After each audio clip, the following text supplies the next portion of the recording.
visuals are cranking here. The modern Call of Duty games, the graphics have been nuts, but the level of detail here is really cool, and the orchestral music, like, surprisingly hits pretty hard. It definitely held my attention. You know, some levels start one way and end up completely differently, or they bounce around in time or in sections to keep the pace blazing from like a storytelling and gameplay standpoint. It's pretty cool. Not to mention, there are a few parts where the game does get weird, like any Black Ops campaign honestly should. No spoilers, but the game had a few kind of experimental moments that genuinely woke my ass up.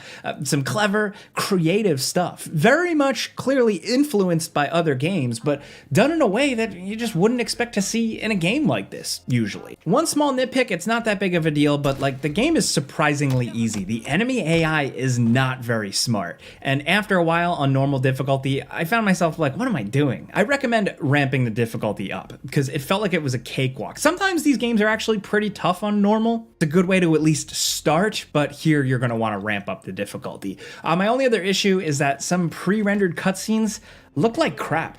Like they're pixelated and jacked up. Like it looks like it's streaming and the stream glitched out. I don't know why this is a thing. I remember this kind of being an issue in previous games. It must be the engine or just how these games are constructed. I don't know. Still, all in all, the game's about like 8-ish hours, and it's an entertaining ride. It's a Michael Bay movie. They always are, you know, some cool characters, some cool explosions.